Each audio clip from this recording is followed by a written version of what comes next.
Hey, Rick. Morning. Morning. Rick. How are you?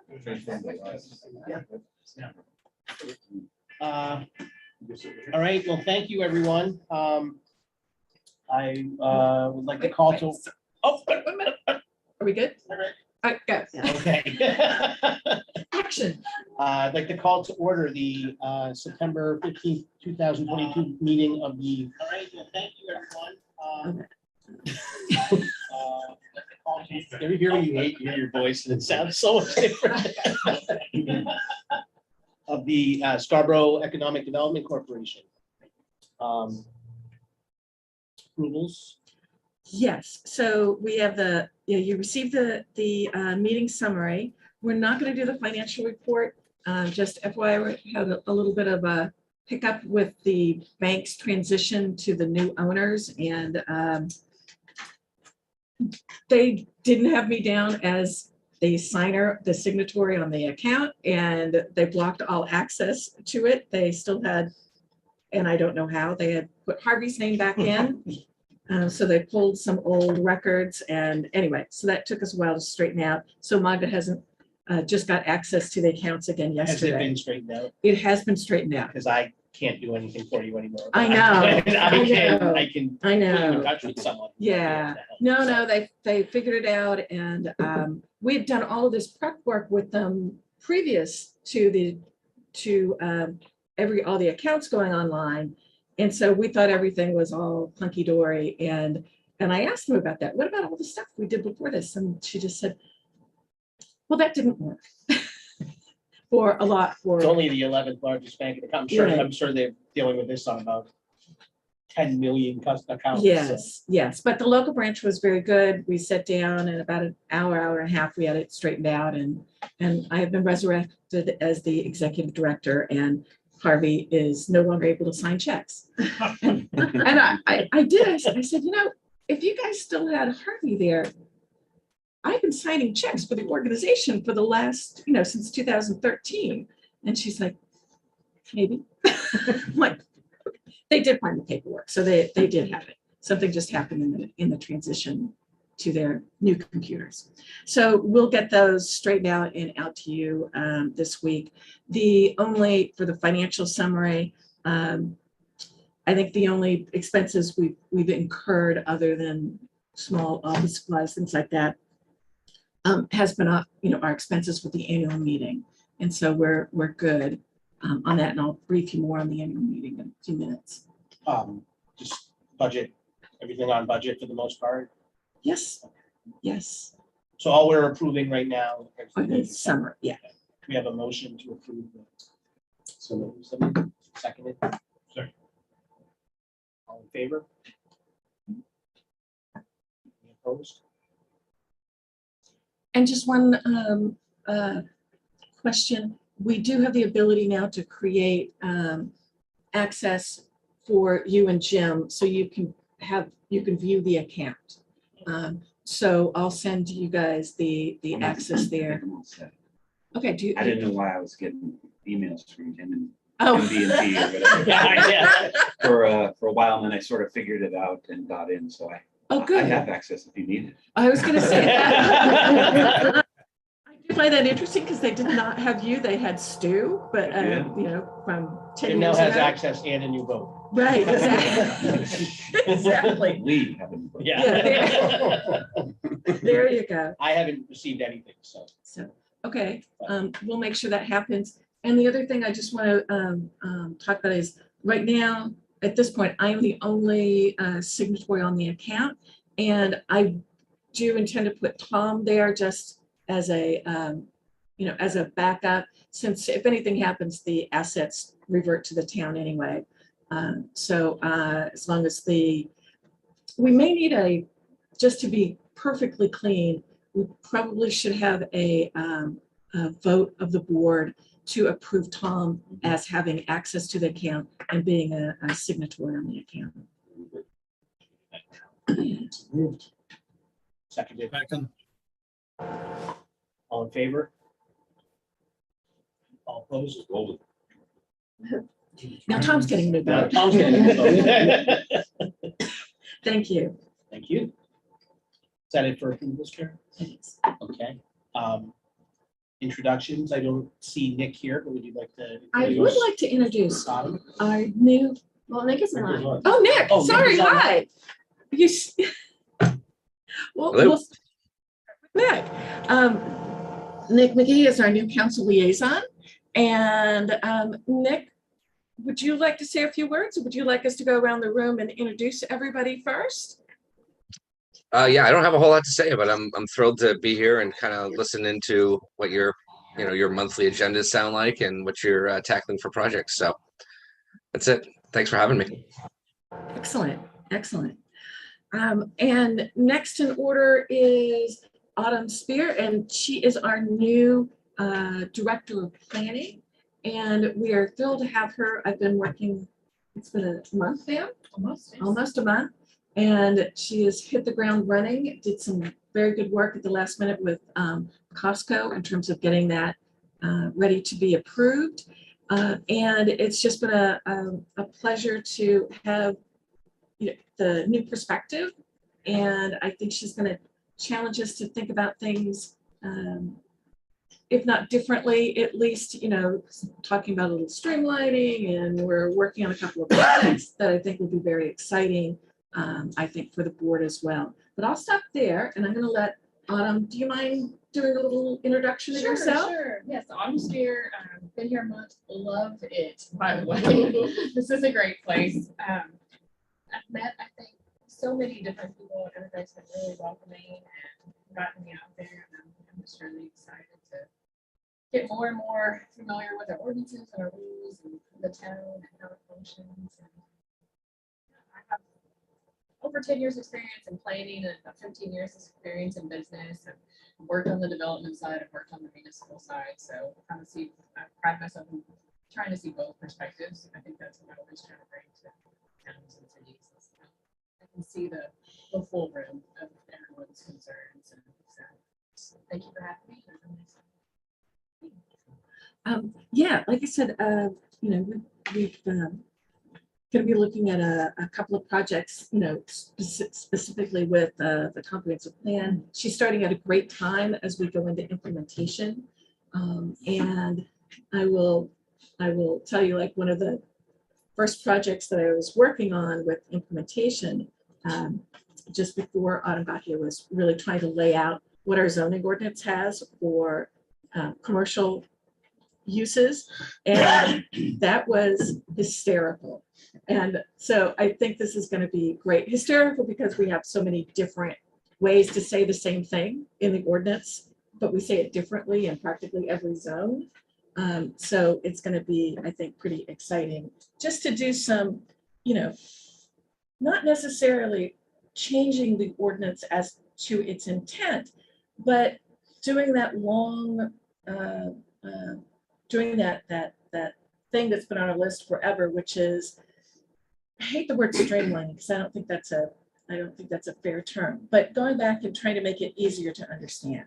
And I think that's one of the goals of the comprehensive plan. And I think it's one of the things that will really speak to the development community as well. So if we don't mind, let's take a minute and just go around the room. Yeah, sure. Rick? We met for Rich Nate, attorney in town.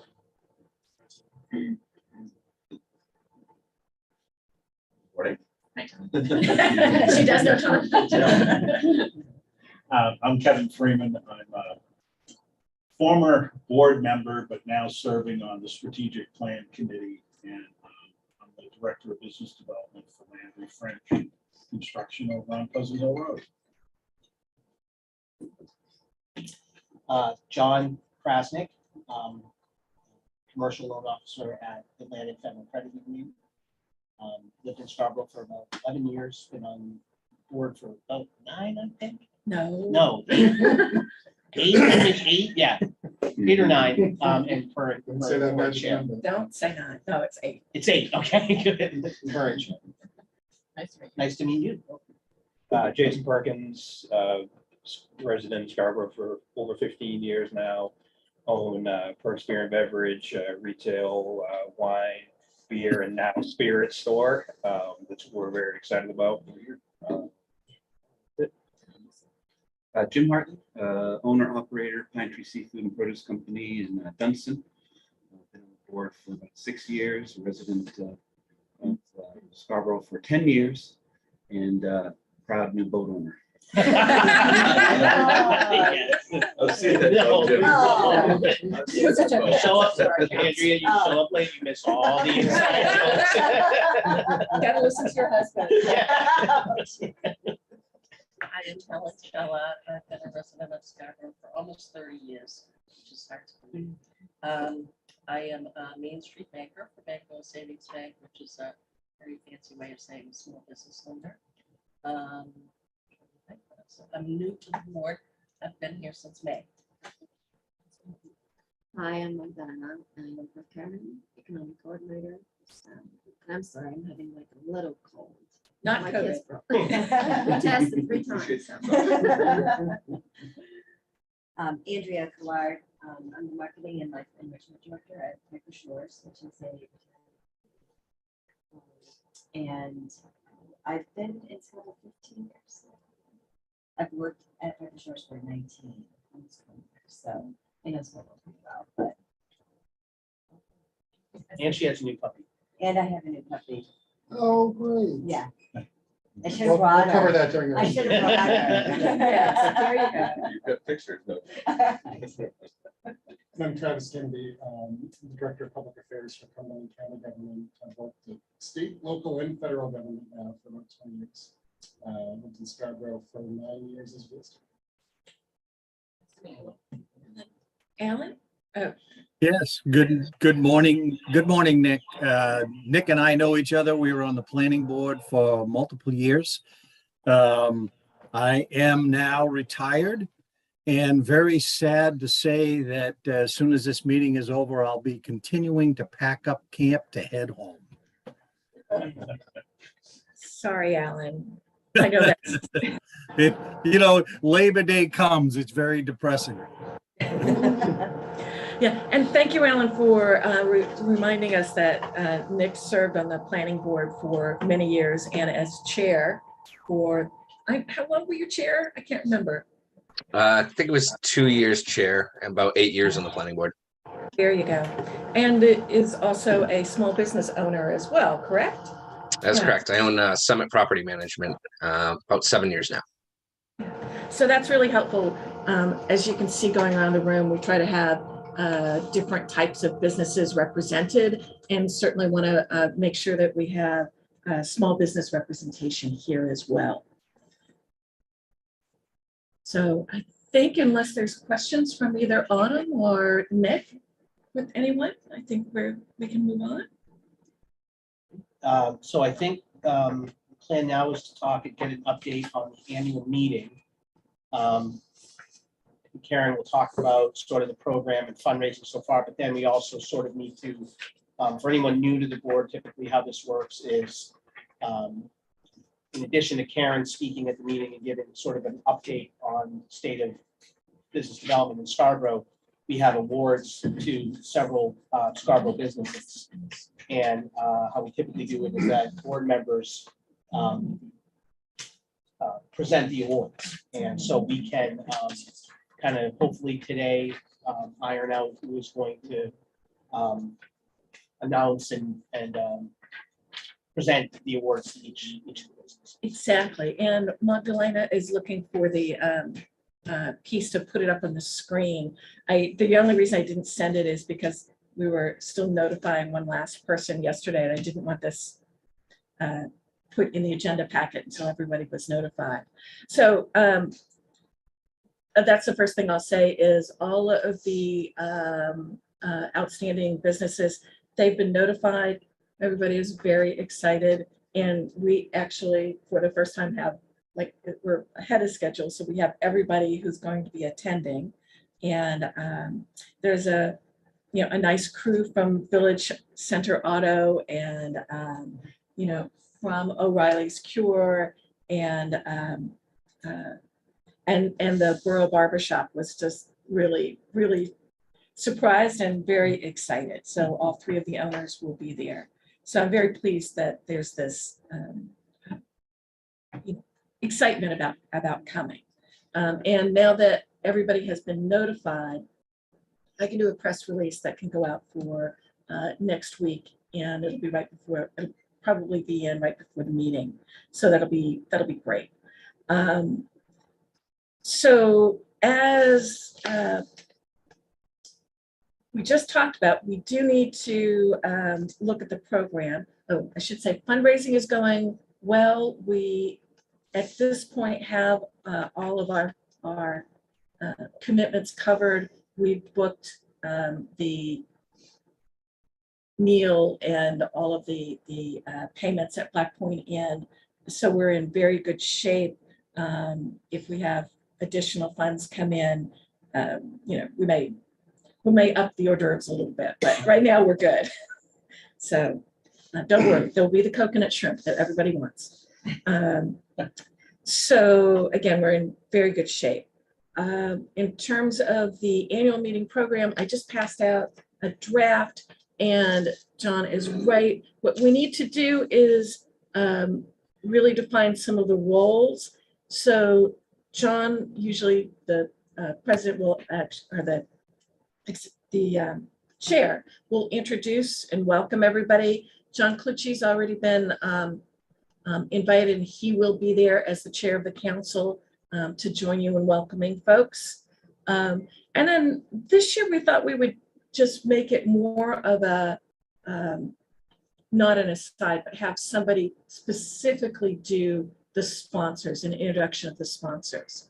So I don't know if someone specifically would like to do that and say hi and thanks to all the sponsors. We'll have that. It'll be on the program for you. So the sponsors aren't noted on the program at all? They will be. They will This be. is just a draft one. Yeah, this is just for the program. They'll be on the back.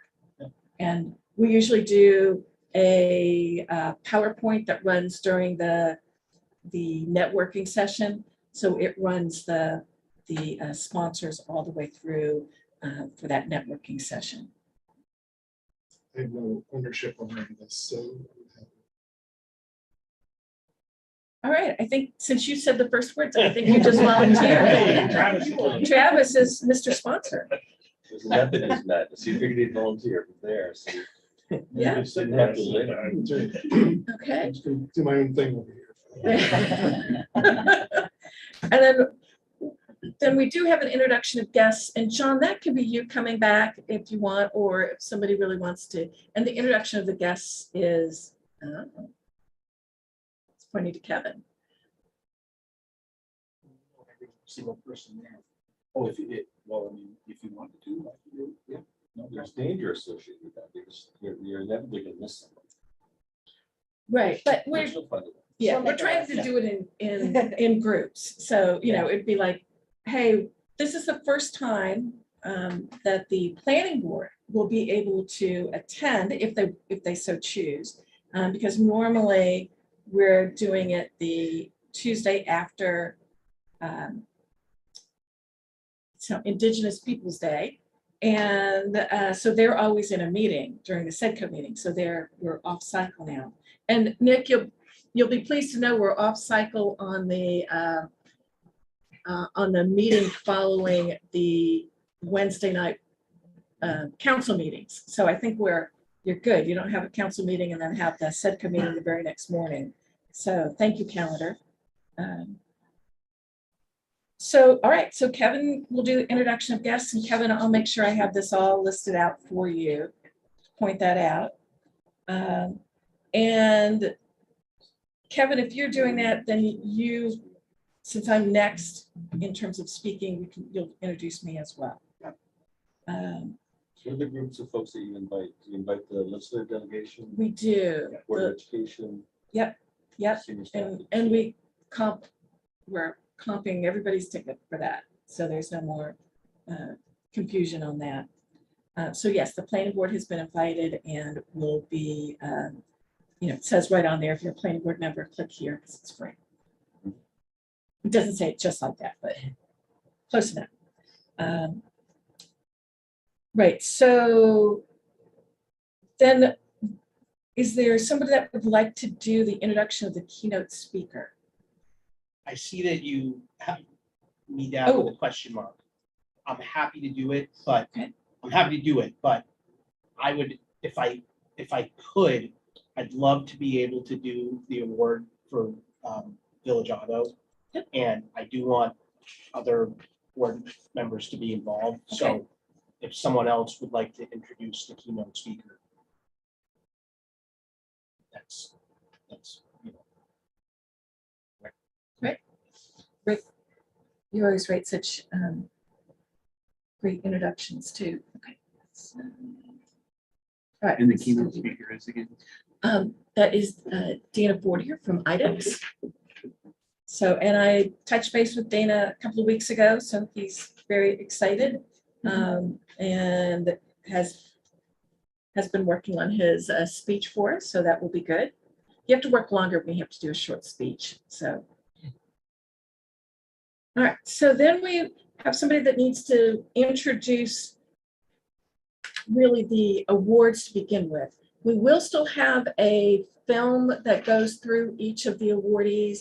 Kevin, the voice of Scarborough, has agreed to do the voiceover for us. I think we've got that down now. He just records it on his phone and we lay it in across the video. Face for radio. Yeah.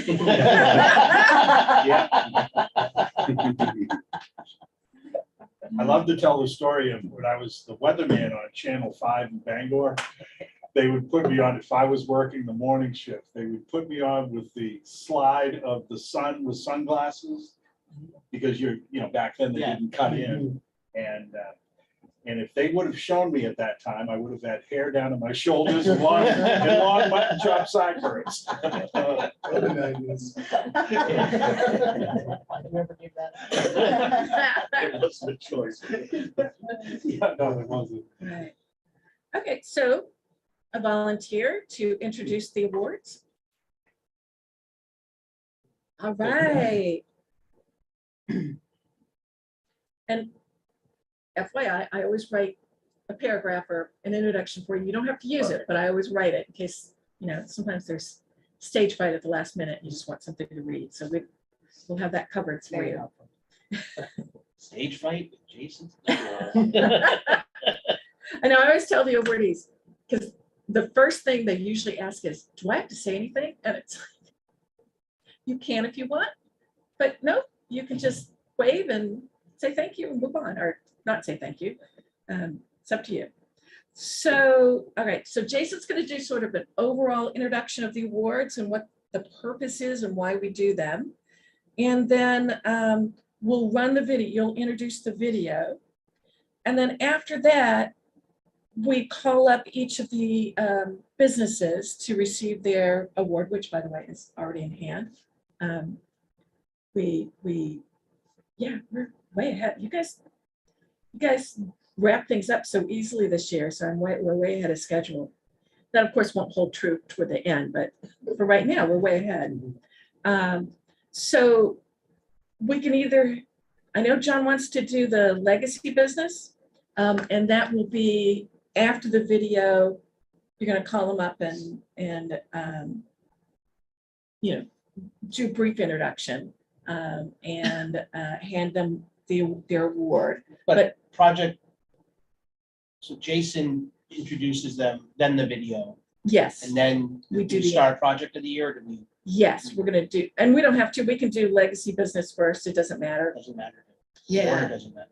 So it might be nice to have other board members just do the welcome, the shake the hand and all of that. So do you have a preference as to who you want to do? I don't. Okay. Do you want to do the barber shop? Sure.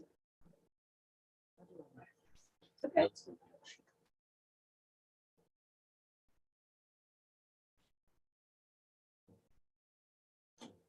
Okay, and then does anybody have a particular connection to Fireside Village or feel like they'd like to do that?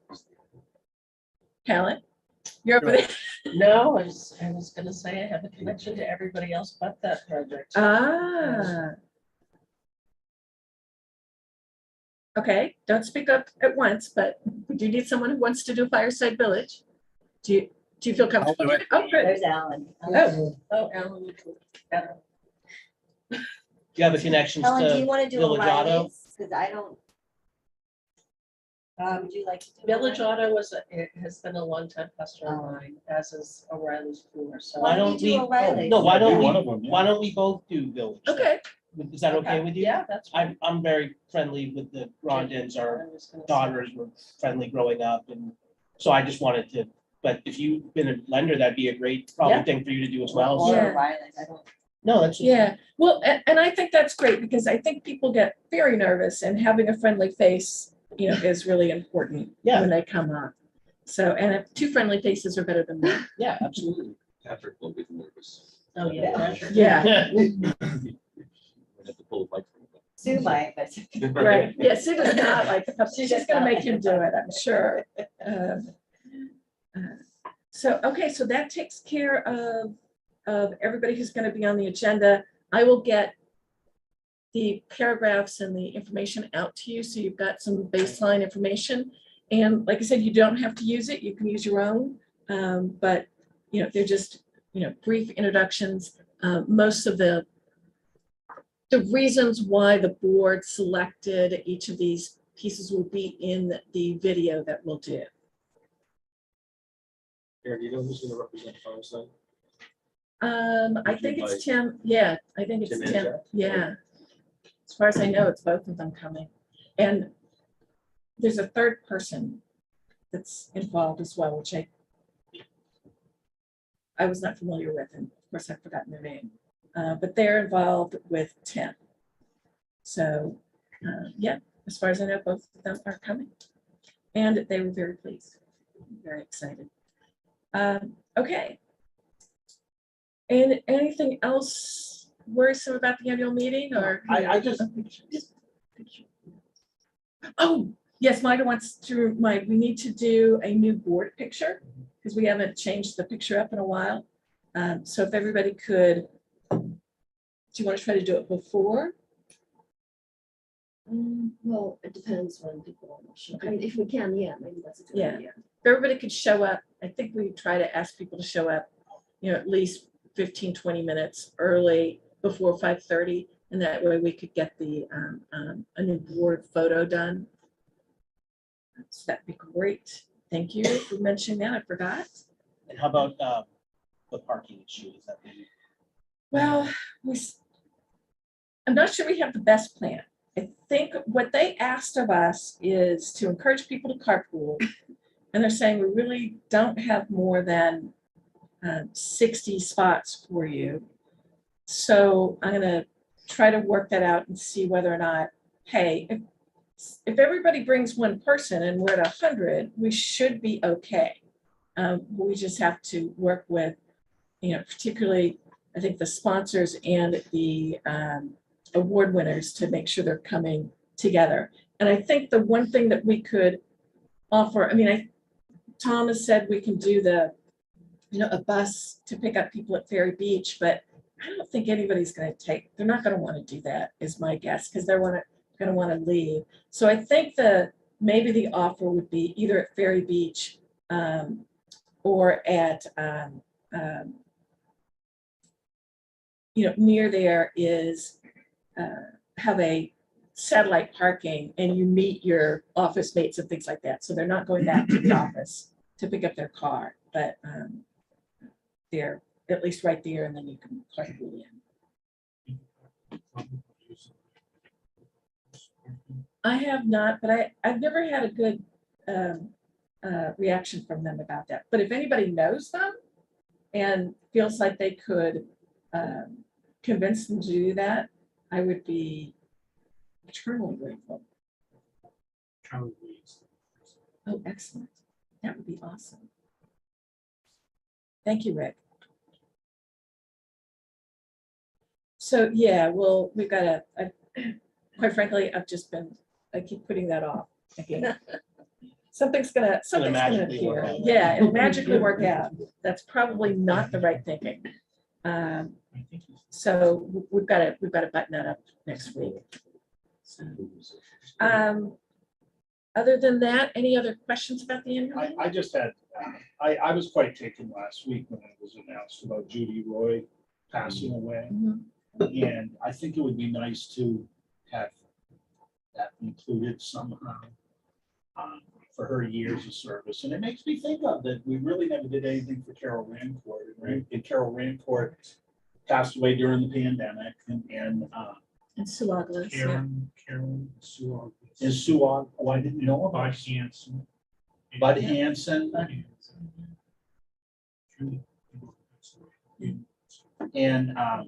And then the other person is Bruce Glidden, who won our Right. award just a couple of years ago, passed away last fall after our meeting.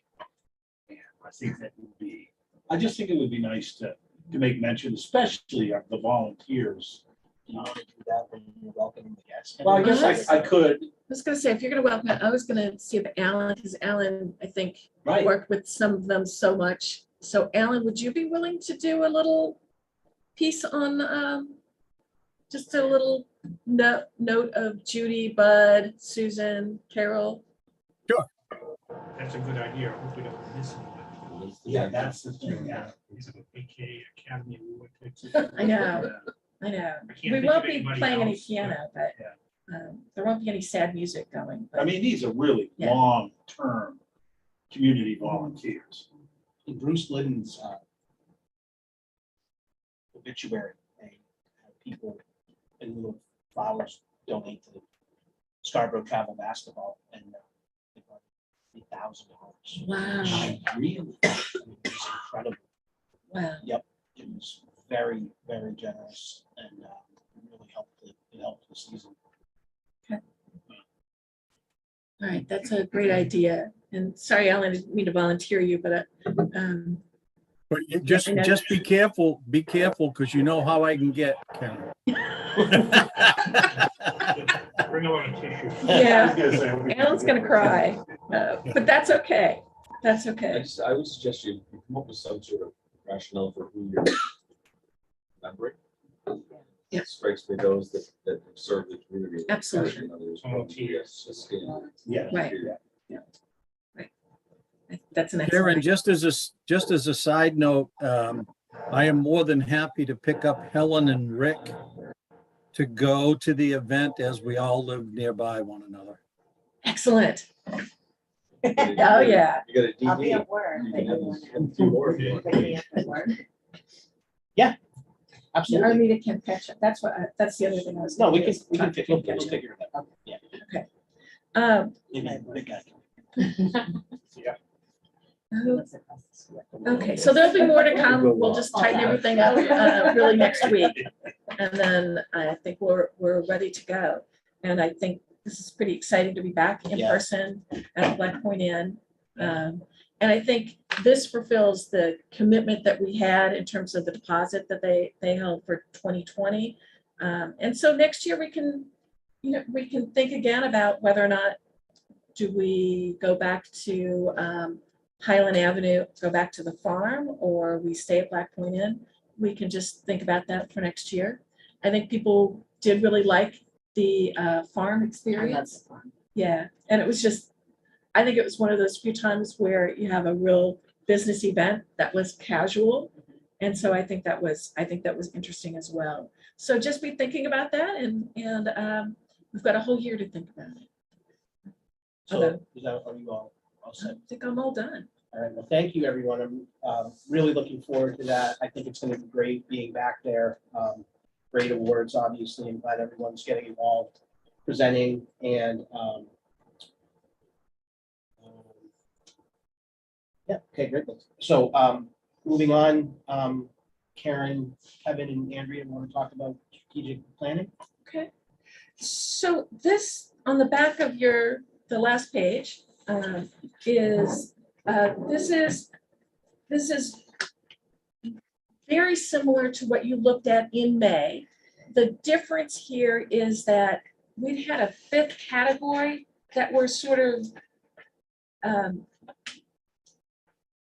issues that we were adjacent to, if you will, housing and all those other pieces that were not necessarily directed at us from the comp plan, but we felt like, I'm really sorry, just maybe for Nick and But it's Autumn, not- yes. Autumn, and that when we say strategic planning, we're referring to strategic planning for the SEDCO board yes, and not the town board. and Right. that This is strategic planning as to SEDCO's future and how we approach issues and get involved. And Right. things Right. like that. I'm sorry. No, thank you for that. We forget Yeah. just sometimes do these things over and over. So yes, what we decided a while back is to really look at the comp plan and all the things that were in there and sort of structure it in a way that made sense to us and put in those types of activities and things like that that are clearly within our realm, if you will, or within our expertise. And most of this is from the economic development section of the comp plan, although it may look a little bit different.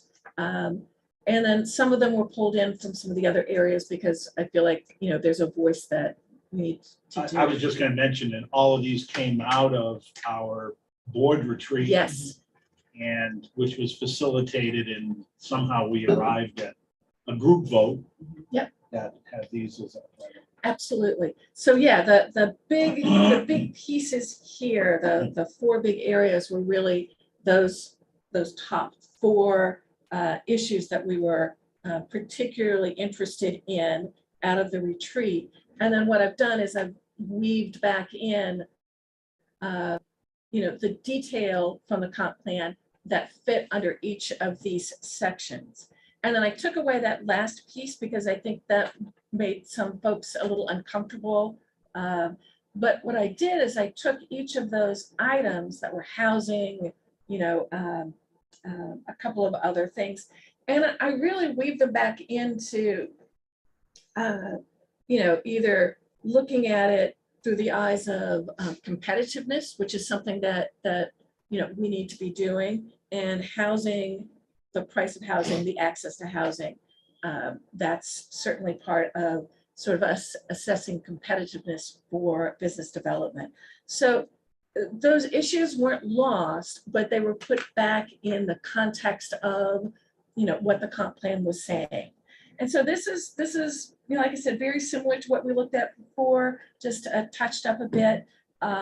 This isn't our final cut at it, but I would like to be able to say in the presentation to the, at the annual meeting that, these are the types of things that are going to be on our agenda for the next 3 to 5 years. Like I said, we're not tackling everything in here in year one, but that's part of what we'll have to do next in the strategic plan is decide, which of these things are we going to do first. And sometimes first is not necessarily about priority, but sometimes first is about, hey, it's easy and low hanging fruit. Let's just knock it off and get it done.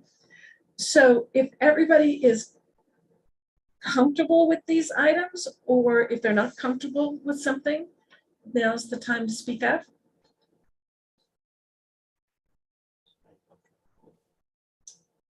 Yeah, I think it represents a lot of good work. And I think a big thanks should go to Karen, Magda, Andrea, and Kevin for working on this. I know that they've been working on it. They've had not probably every week, but a lot of Friday calls. They've been working on this and pushing it. So thank you to them. Okay, so that was easier than I was thinking. So yay. I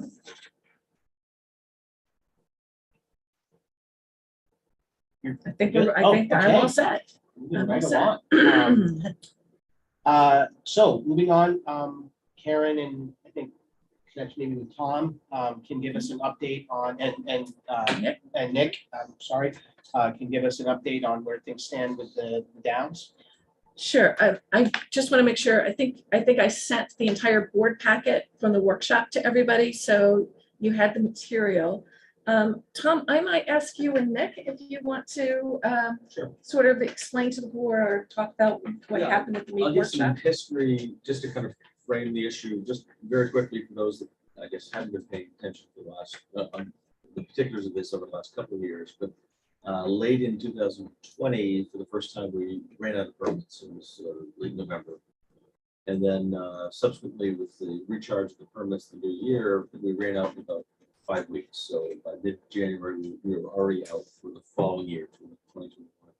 The council and there's a number of reasons that we can talk about as to why that happened for the first time, but it happened, and it sent some understandable shock waves to the development community. Was it mean? And I think it also concerned us.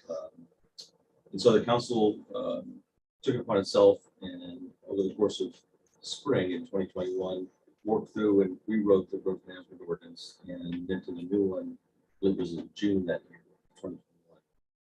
There were a number of changes, but I think the one worth noting here is that they created something called a council exemption. So they recognized that what they did with the ordinance wasn't going to fit in all cases, and they essentially built a mechanism whereby a developer would come forward and say, "This is my project, this is my need.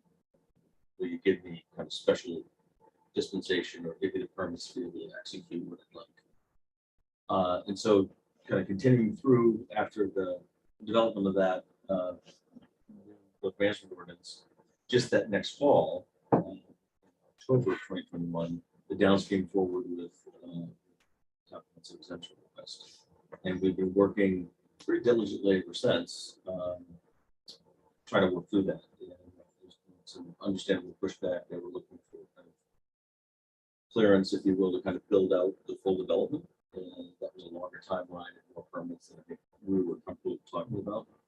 The other central part of this whole exemption discussion is they need to demonstrate public benefit. And that's really in my mind where we get hung up.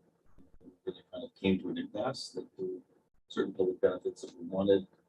Ironically, I think there was conceptual alignment on all of them, but just kind of the particulars of how to execute them. And there were some unknowns. You know, land for a school was one of those pieces. That's being defined and shaped by a group other than us. So we didn't even know what we were negotiating and asking for in some respects. So long story short, they've pivoted and they've kind of come at this a different way, and they've come with what I'll call is the 289 plan. It's a very stripped out proposal. Essentially, I'll call it a prove it period. It gives them probably 3 years runway, if you will. One of the other things, just as an aside, just to note, the development cycle is about 18 months. So they're so far ahead of us in terms of, thinking ahead. It's really hard to connect on those timelines. So 3 years is probably the length of time it will take them to design, permit, build, and occupy those units. But make no mistake, somewhere in the middle of that 3 years, they'll be looking for the next tranche because they need to start planning for the next wave. So that whole timeline and difference in development cycles has been a sticking point and a challenge for us to kind of appreciate from their perspective why they need guidance and advice much sooner than we would think they do or we're comfortable giving. So Tom, the 289, those are 289 units over 3 years. Yes, and there's also some permits that would flow to them through the current GMO as well. So I don't have the number exactly in my mind, but the 289 would be over and above what they're entitled to through the ordinance as it stands. Somewhere 40-ish. Yeah, and so I call it the prove it period. What we don't have is public benefit. There's no part of that at this point to speak of. I think there are some basic performance standards that we haven't entirely nailed down. But really what it does is it enables them to move forward, kind of inch closer to the town center and to put in some critical infrastructure that get us there. I think if the council was able to see a way to grant this exemption and kind of give them this next little bit to keep moving, we're going to know a lot more at the end of this. And it's going to open up some development opportunities. There's been some recent announcements on the piece of road that they're going to build from the parkway with Allagash and some other commercial lots that are now open. It's going to be really important for us and for them to actually make that through connection to Scarborough Downs Road. Traffic management point of view, point of access, and for them, it really opens up tremendous development opportunity. And I think it points everything right to the town center, frankly. So I guess I would not characterize this as ideal, but I think it's kind of where we're at. And I'll be interested to see how the council reacts. My sense, I guess I'll express my own opinion. I think everyone's tired of this. projects. You know, it's been in front of us for pushing a year now. And I think it's going to be important to kind of move this off the agenda. It strikes me that what's being asked for is defined, seems reasonable and given the context. Perhaps I have a deeper understanding of what their development plans are. One of the challenges is this next phase, they're moving into mixed-use buildings, which is a product type they've not built yet. And there's some risk and trepidation associated with that just because it's new and different. There's also a number of units. And it's not like single-family homes where you get one permit and build a house. You're getting hundreds of permits all at once under one roof. And it's those sort of nuances that really put pressure on the current system. I'll admit, I don't think we have a full appreciation for the challenges that they face. So I'm hopeful that parties can get together and see this for what it is. As an aside, I see Karen has, is that the tax commitment? Yes, Yeah. they received that in their packet. The one thing that I hope is very compelling to me is that the Downs project has proven itself to be a really important economic engine. Last year, we experienced 3% growth, which is remarkable. We're typically 1 to 1.5% growth in our tax base. And Scarborough Downs, in my view, is a big part of that jump up to 3%. And that's really not sustainable, but our value increased to 142 million last year, 55 million of which was Downs specific. And then to put maybe a finer point in the downtown TIF district, which is 1,000 acres, 500 of which is the Downs, they represent 93% of the value created since the TIF was created. So there's a real strong economic piece here. I guess the other piece that we've come to appreciate is that we've got a pretty good sense, not speculation anymore, of what impacts come with this sort of development to date. That's an important part of the equation for us, is to understand, yeah, value is good, but what does it cost us to support and serve residents and businesses? The more time we get, the more confidence and understanding we get around that piece of the equation, which is hugely important.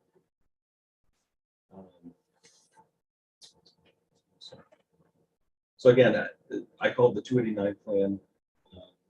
The council, I think, is going to take it. I know is going to take a different tack rather than consider it as an exemption of the ordinance. I believe the intent is to amend the ordinance. Very light touch is changing 2 numbers, frankly. One directly to accommodate this, another one to hopefully give a little runway for some other projects that are in the wings. There's a multi-family project on the corner of Warren and Muzzy Road that's been kind of circling for years, frankly. Back on the planning board next meeting, as I recall. So another small change, number change in the ordinance should give them some relief. I don't know that it's going to be everything they need, but I think it's going to be a step in that direction. So that's the approach, and it'll be heard in first reading next Wednesday night. So, I was gonna say, Nick, Nick, do you have anything you'd like to add about the Downs in general, the exemption request? Anything you'd like to discuss? Yeah, I think Tom did a nice job updating where we are. I think for what it's worth, there is a desire to get some stability from the council and doing business with the town. I think that's important, that the business community has a partner in a town that it's a known, it's quantifiable. The unexpected is what throws a business owner off, changes to the process. And so I think there's an overall desire to try to help shore that up. And of course, I think the devil's always in the details. I can't speak for the whole council, but for my point of view, I think for me, what I look for in something like this is just making sure we have targets and benchmarks, prior to seeing any type of residential build out. We want to make sure the traffic movement permit, those jobs are and infrastructure is completed, and how to structure that. That's where I would be coming from, is making sure that there's, tangible and known benefits coming out of the down infrastructure plan as it relates to how their permits are gathered. But again, I'm one person. We'll see how the rest of it goes. But I think there's probably some appetite for seeing this make its way through. And I think the entire council, again, don't want to speak on behalf of them, they do see the benefit of the downtown area and want to do what we can to both help that come along in a reasonable manner, and definitely B, I think just making sure that we do continue to monitor the pace of growth in town. So I think those are the two big hits. But Tom did a nice job of kind of summarizing. Nick, my strong sense is that the council, if they'll see a way to pass this kind of as I'll call it as really kind of a stopgap or an interim measure. I think the sense of the council is that we really need to take the time fairly quickly to do a deep dive and maybe a comprehensive rewrite of the GMO. So that's something that is likely to come up in the course of this conversation. And talk to the council chair with some success. Past councils have actually taken action and kind of commit themselves. It's more of a public commitment, if you will, that we're committed to this cause and actually put a date certain to kind of work toward it. We did it with the charter review process. We did it with actually the GMO rewrite. They set an internal target. So that may end up being an important part of the conversation and actually an action item that aligns with second reading. So everyone knows that this is not the end. This is just enough to get them to the next step.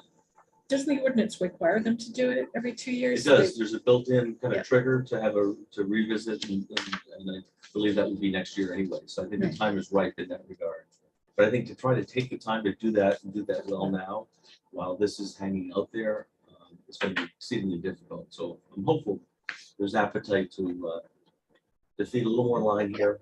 I think the downside risk should be definable and fairly low for us. We'll talk about different numbers.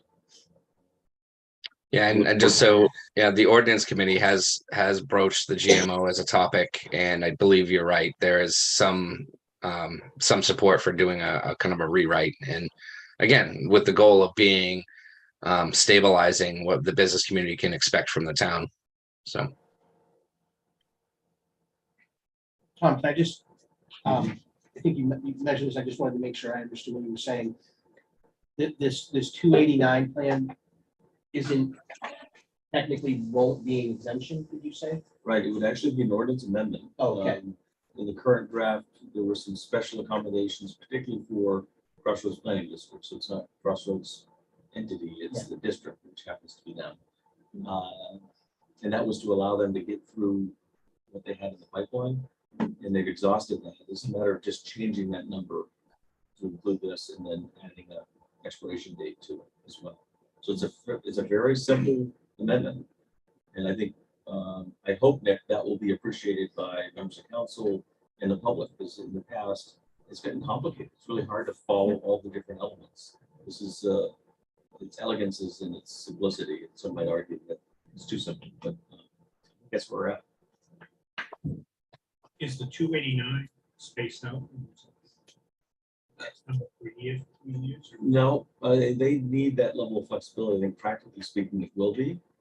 They have been very clear as to what they're going to build and where they're going to build it, which is a level of detail that the town's been interested in very long.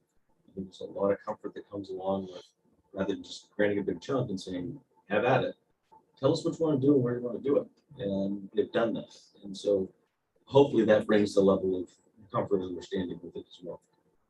I think the packet that was sent out does have the predictability, like how many units they're gonna do. And correct me if I'm wrong, I think next year there winds up being almost no new. No, and that's a function of our year delay in conversation. You know, we've created this 10, if not 12-month kind of lag in their development cycle because they've not had the confidence and have not on a planning board. They don't have plans approved or permitted and ready for construction. So this time next year, when we're talking about assessed value growth, we should see a fairly noticeable drop in their value growth, just because, at least on the residential side, just because of the fact that they've not had the confidence to secure approvals, and they're not in position. They're probably a year out from putting shovel in the dirt. For the projects.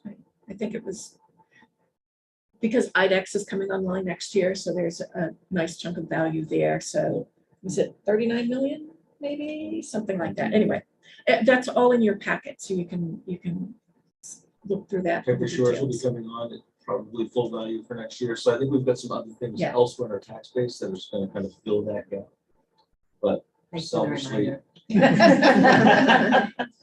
but it would be nice to, to really allow them to continue to kind of do the value creation that they've set up to do and proven their ability to do correctly. And they really have moved the needle to that long-term goal that we've had, or that the community has had, of 25% of the tax base being non-residential.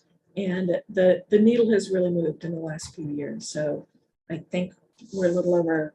We're over 25 now. Yeah.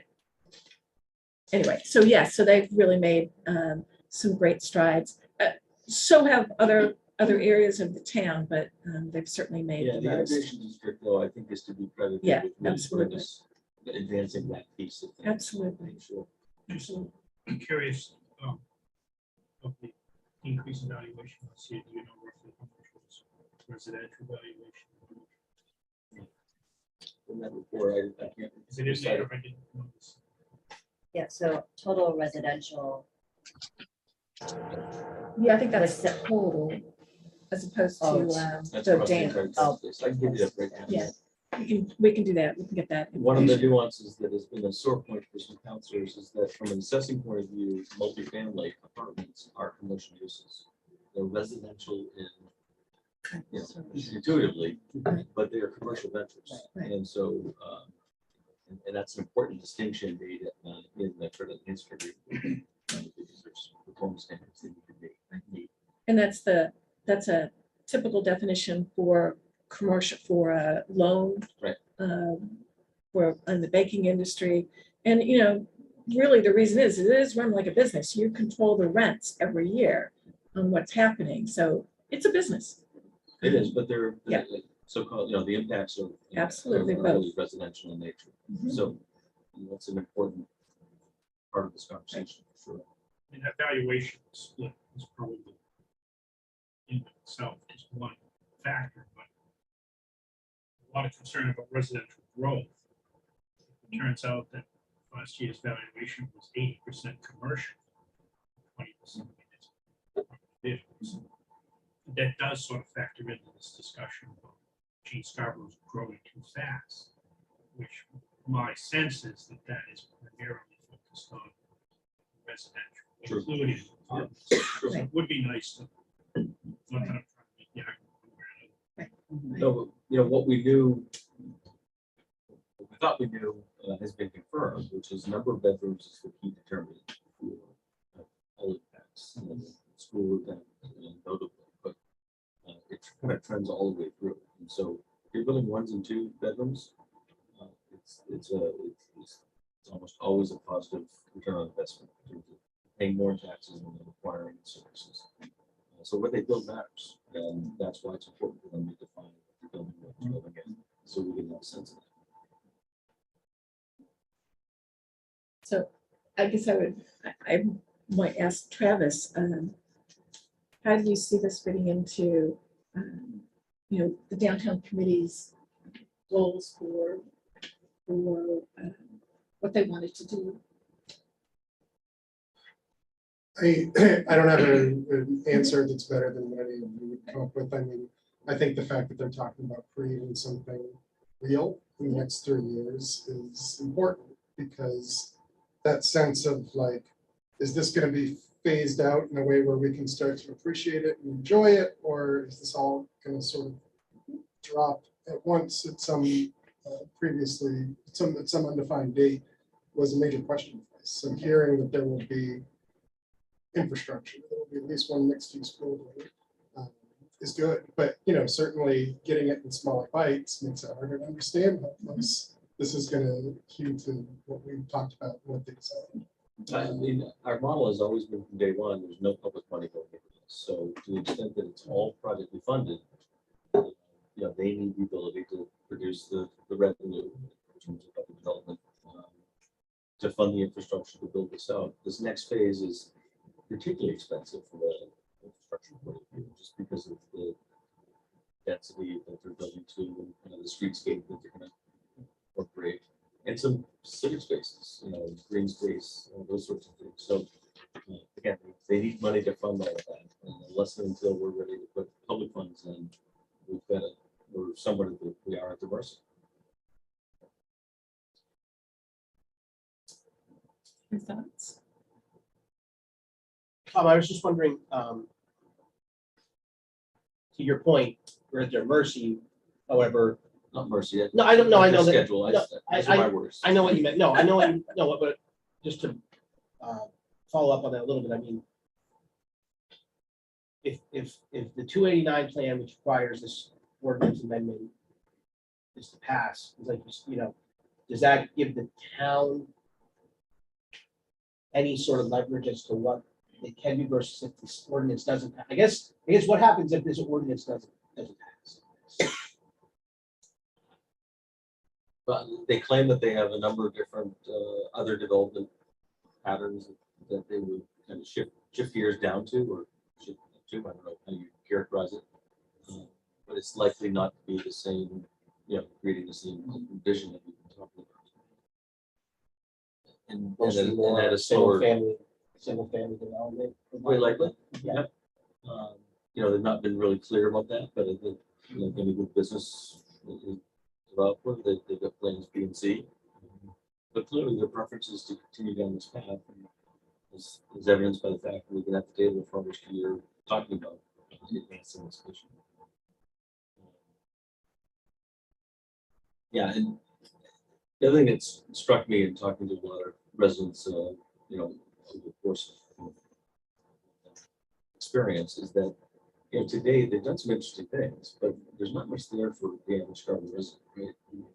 Yeah, they built some houses, the innovation district is interesting, but it's really nothing for me. So, but this next phase, and no one should be surprised by that. That was kind of always the plan. We're getting to the good stuff, you know. I mean, you could think, you know, having Sooner than we thought. too. a brewery in there and having other, you know, things of attraction and civic spaces. That, you know, all of a sudden, I think that's going to start to change. I don't say perceptions, but people will see that, yeah, there's something there for the rest of us. I mean, one thing I wonder too, between Costco and Allagash, and now with the Shaws and Scarborough closing, probably improves their efforts at bringing in a grocery store. I think, I mean, maybe not, but you're starting to create that daily traffic that will bring people down to see it. And so I would hope that would make it more appealing for them to fill up those commercial spaces. Yeah, the challenge with the grocery store, the location they've chosen is kind of second ring from the town center, so it's kind of buried, so it flies. It's unconventional. Typically, a grocery store, like any big retailer, wants to be on a busy thoroughfare with full exposure, see the parking lot, see the front door. They're proposing to have it kind of internal, which I think, at the very least, they need to have that road up to the park. It's a non-starter without it.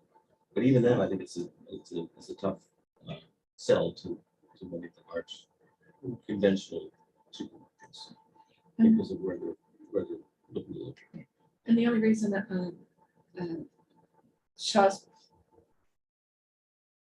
Hannaford, I don't think it's a secret. Hannaford is, and they're screaming this point, but Hannaford does control that space at this point. So, yeah, and that. I mean, Having worked at Hannaford Real Yeah. Estate Department. Shaw's. Where Shaw's Shaw's. is, And a 20-year lease on it. they lease it from you. No, they Have an option. had it, yeah. Yeah, so Shaw's controls that. And we'll see what they're gonna do with it. I know Autumn has had a meeting with them, I'm not I sure. think they intend to open the end of the year and beginning of next year. For their national locations. Shaw's. Hannaford. And Shaw's, At Hannaford. And part of that is, you know, I will say the Scarborough, Hannaford ranks #1 in sales in all of their stores throughout New England. Is generally, Scarborough is the #1 sales generator. So that is a busy Hannaford. It's busy. It's interesting how a lot of these developments go, and I'm not sure, I think it was the Union Leader in Manchester or the Globe over the weekend, last weekend, had an article about three very similar projects to Scarborough Downs that are underway in New Hampshire. Woodmont Commons, which is in Londonderry, which I think is Scarborough's mirror image for the state of New Hampshire, Londonderry, a rural town that became a 20,000 plus. And in that one, the retail has led, the commercial has led the development with housing following. And then there's one in Concord that's moving along, and I forget the name of it.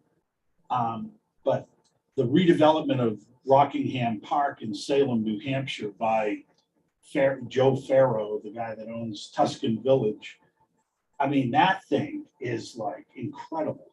I mean, they have the commercial and the residential in the ground. I mean, it's on a scale that's just way beyond what we would see in Maine because it's so close to I-93. And then closer to home, Rock Row's moving into their residential planning now. I mean, everything you've seen at Rock Row has been commercial, but there's a major project being planned over there for the residential component, which would go on the site of what was the amphitheater, the concert venue. I think Rock Rose development site will make some sense. Waterstone Properties owns that. They're a preeminent retail developer, so it makes sense that they would lead with what they know. Yeah. Residential is due to them. The development team here knows the residential side and just get some people living there before they can really attract the retail piece. Yeah, and that's what's been going on all of the Waterstone properties is that they bring in a partner to do the residential component on a lot of their redevelopments. So I just think it's kind of it's interesting, and so the company I work for, we're preparing to start a preload for the American House. I mean, that's probably the soil to, like you see down there on that Isuzu site at the corner of Highest, the Acura site. But I mean, we're going to be doing a similar preload in Scarborough Downs right Date off. yourself. I don't think Isuzu's been running. Joe's not here. Oh, my gosh. But as I've been watching this, I think that I was, when I saw that number 289, that was a serious reduction. And it looks as though, I think it was 67 for 23, and that would be the mixed use. And I understand that. That's really good to hear that maybe this looking at a change in the ordinance itself is on the table, because I sure hope that that it is able to go through, because they've really made quite a lot of ground. I mean, Costco is going to be up. Costco will be up before you know it. I mean, their whole policy is they do like a tilt up construction, and it's like 110 days from the time they break ground until they're selling in the store. I mean, because I looked into trying to be the builder for it, and they have like a stable of subcontractors that they work with out of the Mid-Atlantic area. Can I ask a question for clarity for Tom or Nick or Ken? I watched the video, and what it seemed like is that they're still pursuing that last draft of an exemption they had asked for, which was 400 above. 430. 430. So as I understood it, the idea of this 289 maybe would or maybe would not be part of that 430. They weren't perfectly clear about that, but this would at least give them confidence to start building for 3 years. And then if they're able to also secure that second exemption, they could just. Yeah, I don't think that, I'm not going to advise the town to keep that application pending. I think it needs to go away. It's withdrawn. That's my preference. Or the council, I think, needs to deny it, just to kind of clear the table. So I think it's good practice to have something pending like that. You're right, that's the preference. I'll be advising the council to dispense with it one way or another. I think, yeah, From what I understand, council seems to be headed towards just dispensing with that initial request. It'd be cleanest for them to withdraw it, and I'm still be talking until right up to the meeting with them probably, to get them to withdraw it. But that'll be their choice.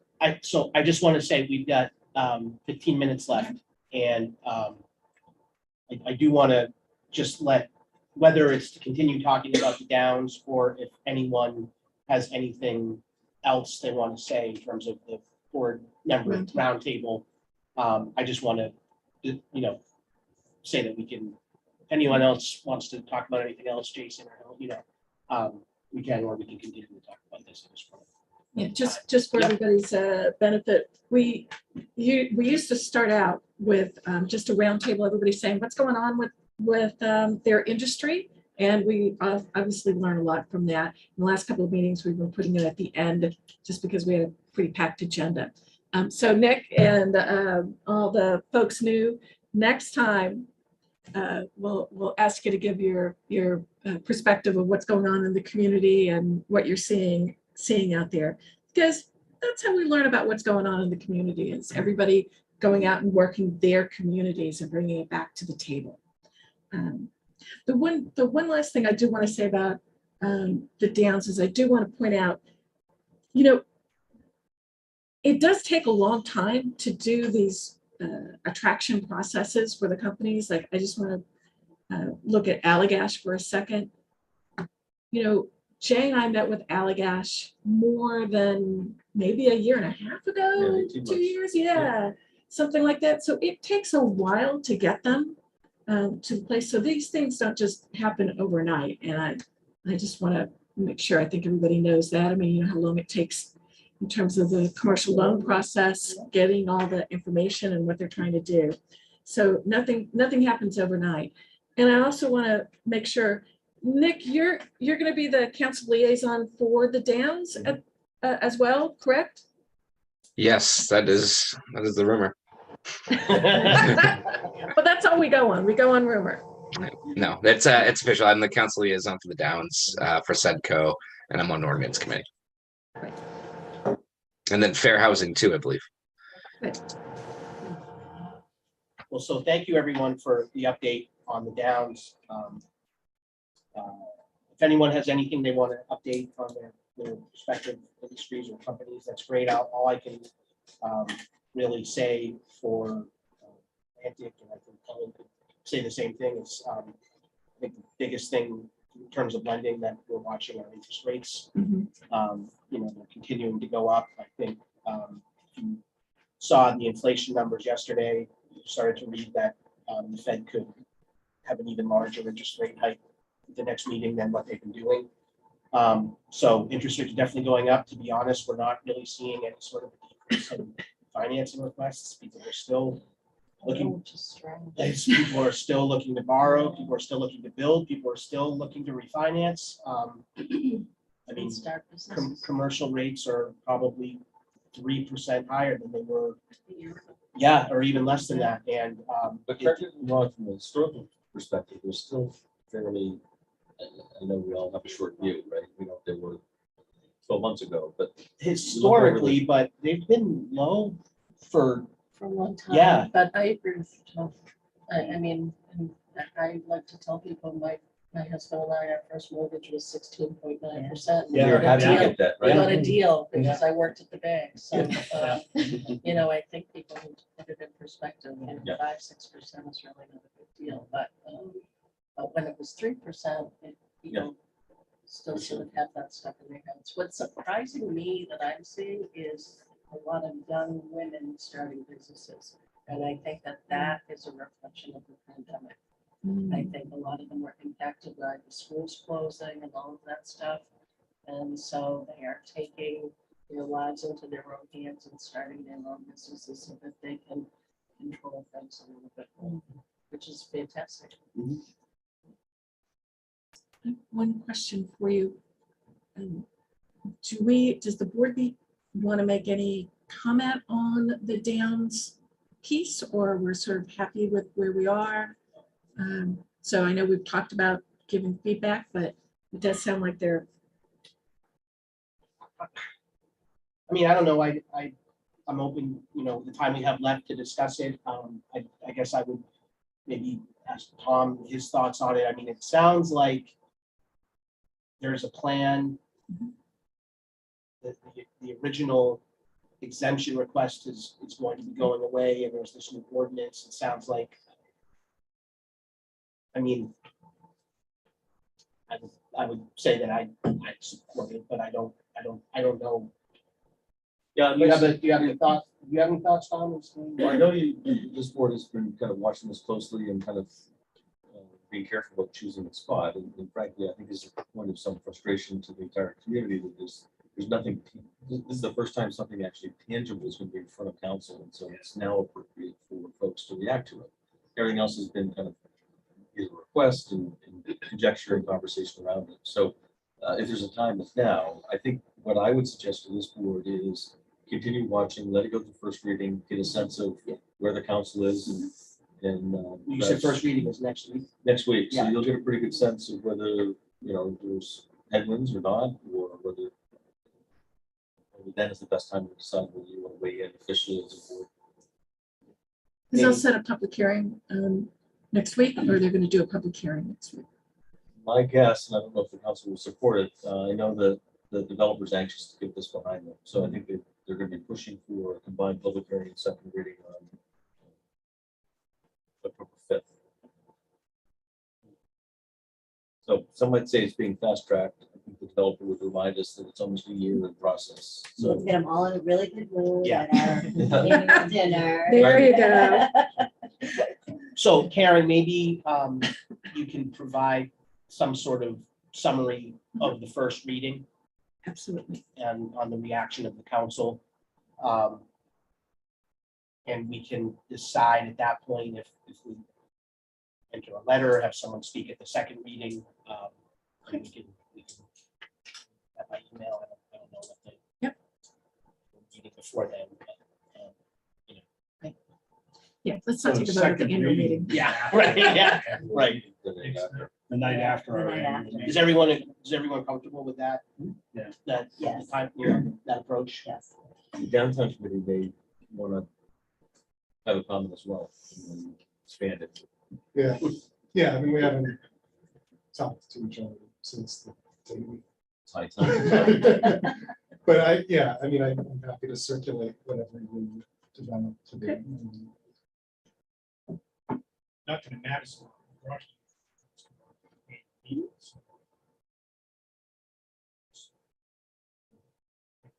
Last year we had a full dance. Yeah. Last year. Right. And certainly IDEX being the newest project in the Downs may have some comments as well. So, okay. Just wanted to Yeah, no, make thank sure you, we thank you. Yeah. nail that down. So it's 9:23. We can continue to talk. Does anyone have anything else they want to mention? Sure. Life makes a lot of changes that you don't expect. And mine certainly changed a lot professionally in the last 12 months. But I gotta tell you, I was so happy. I worked 2 extra weeks before joining Landry French and closed the deal for the Pat's Pizza. And it's so nice to see that. Isn't it? It's a small business. He's a great guy, Tyler Anderson. And he saw the need to change. And so we had, that was the final thing that I did with Poolin Construction, which is a Scarborough, he lives in Scarborough, Brent Poolin. And when I saw the project start and I got in touch with him and I said, I see that sign that we were talking about being on Route 1. But more importantly, that was a big move by Tyler Anderson, a small business owner. And it looks like it's going to be a great, really a great addition to the mix. And literally bring them out of the basement, which his business was really hurt by the pandemic to be in that basement. So it's modeled a lot like after what's going on, what Yarmouth has, and Yarmouth, that's like a central point of the community in Yarmouth. So I just wanted to mention that because I've been riding into the job site, watching it. Well, thank you, because that actually one thing I had is, question I had, it made me think of Route 1, is when I'm driving down Route 1 towards the connector, on the right, there's a lot of for lease signs right now. There's this one stretch where there's 4 or 5 signs. Are we seeing any sort of flight from Route 1 to the Downs? Or are we seeing, is there any sort of reason caused behind all these? Right, so I'm not seeing that necessarily. I know Varney Insurance was renovated an older office space, and I think they had some extra space there to lease.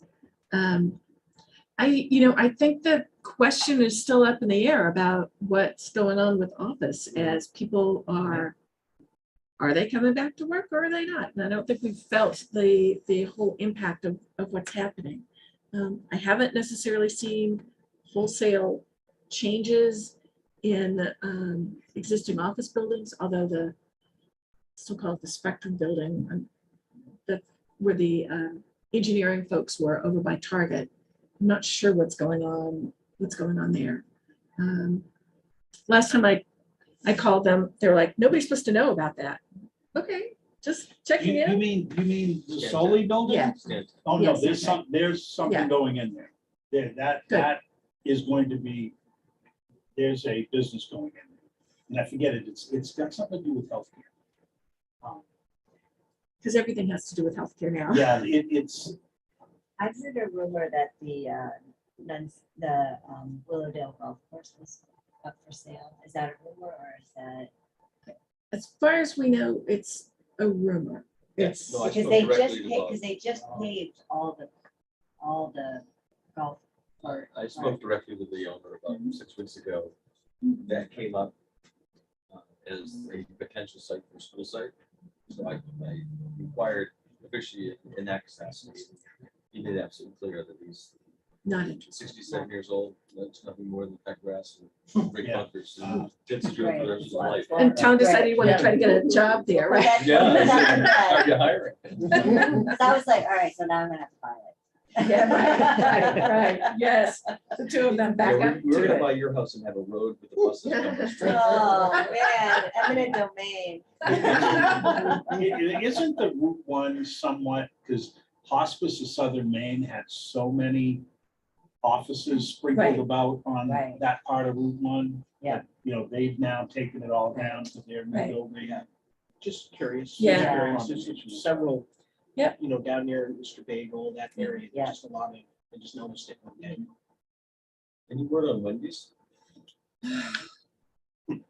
Sorry. No, that's all Apparently right. a sore point. No, it's just that, I've been trying to put somebody in there that's, really a local business to the region. And they're in line, but he doesn't feel good. He doesn't feel like he's gonna get it. So we're trying to find another space for him.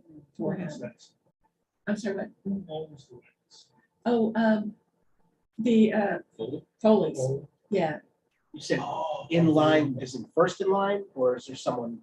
Well, I Foley's think he probably was first in line, but it's a restaurant that's over in South Portland, would be perfect for us. But there's some banks and other things that are competing for that space. Thanks. How about Famous Dave's? Damn, thanks. It's Famous gonna be the Dave, Sea Dog. Yeah. Oh, for nice. you. Yeah. Oh, really? Yeah. good, thank you for that, Oh. because Famous Dave's. Yeah, they're, Oh, that's awesome. I wouldn't be surprised if they're open in the next month or two. Are they because- moving, or are they gonna be a I don't know second if they're location? moving.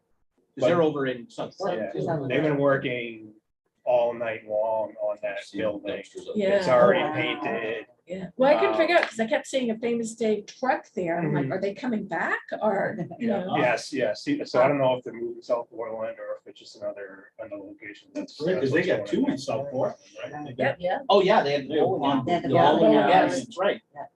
I don't know if they're selling those, but I can confirm. see, we get to learn something every day about what's happening.